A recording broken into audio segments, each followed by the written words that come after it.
The content in this video is for general educational use. It does not represent political opinions or judgments about any country, culture, or government.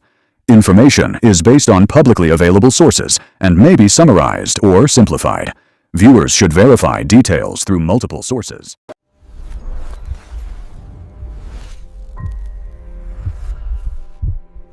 Let's set aside the headlines for a minute. What I want to share with you today, well, it's more like a story. You see, it's a story about one single country, but with two completely different realities living side by side.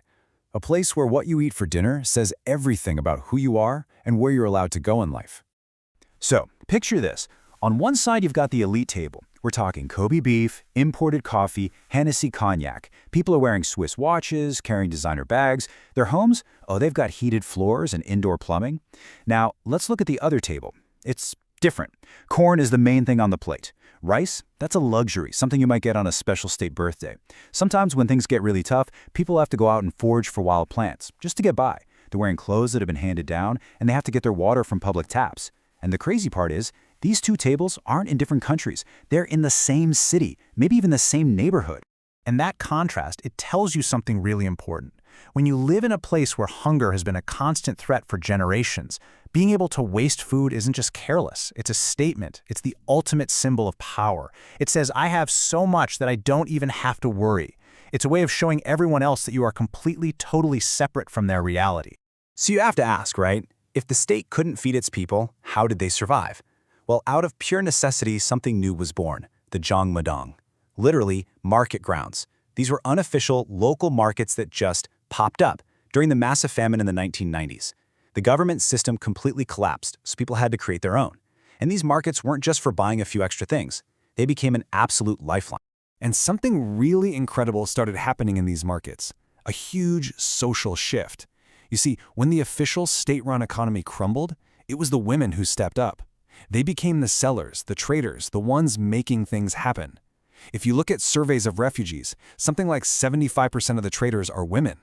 One census from 2008 said it was as high as 98%. Think about that. Out of pure desperation and necessity, so many of these women became the main breadwinners for their entire families, completely turning traditional roles on their head. Well, you know how it goes. Wherever there's a market, someone's going to figure out how to make a profit. And that's exactly what happened. A whole new class of people emerged from these Jangmadang. They're called the Donju, which literally means masters of money. And these folks, they didn't just survive the new system, they figured out how to master it. They started building their own fortunes, completely outside the old government structures, creating this brand new layer of wealth. Okay, so how much money are we really talking about with these Donju? Get this, $50,000. That's what a high-rise apartment can go for in the capital, Pyongyang. Yeah, you heard that right. In a country that officially condemns capitalism, there's a thriving private real estate market, all funded by this new money. And it's not just apartments, it's the everyday lifestyle. For this new elite, going out for a meal in Pyongyang can easily cost them 10, maybe 15 euros. Now hold on. To put that in perspective, the average official salary for a regular person is somewhere around $4 to $6 US a month. Let that sink in. A single dinner for one person can cost more than double what an ordinary family is supposed to live on for 30 days. All this new money, of course, creates a new kind of consumer. And if you go into certain exclusive shops in the capital, you'll see it.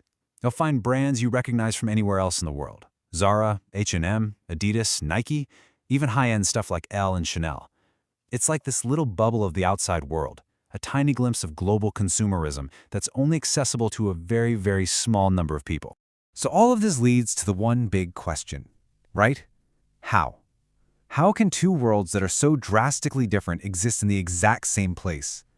How is this level of inequality even sustainable? The thing is, it's not an accident. It's not a bug in the system. It is the system. It was designed this way. And the name for that system, that invisible architecture, is Songbun. Think of it like a hereditary social ranking. The moment you're born, you're given a score based on your family's political loyalty going back generations.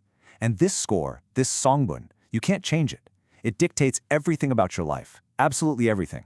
Where you can live, the kind of job you'll get, your education, your healthcare, even how much food you're allowed to have.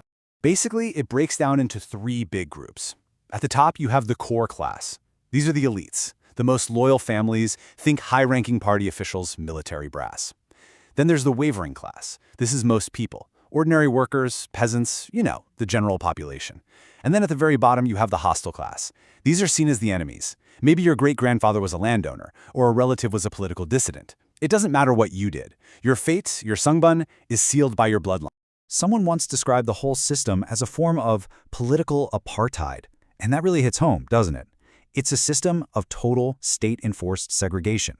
But instead of being based on race, it's based on where your family was perceived to stand politically decades ago.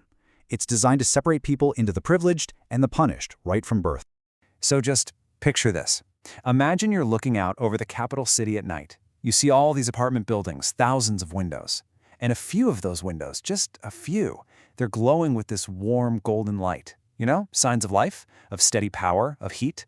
But then you look at all the others. The vast, vast majority are just dark. Or maybe you see one single cold, flickering light. It's the same city, the same night. But behind those windows are two completely different worlds. And that's it. There's no neat ending to this story, no resolution on the final page. It's just the way it is. And the story, it just continues.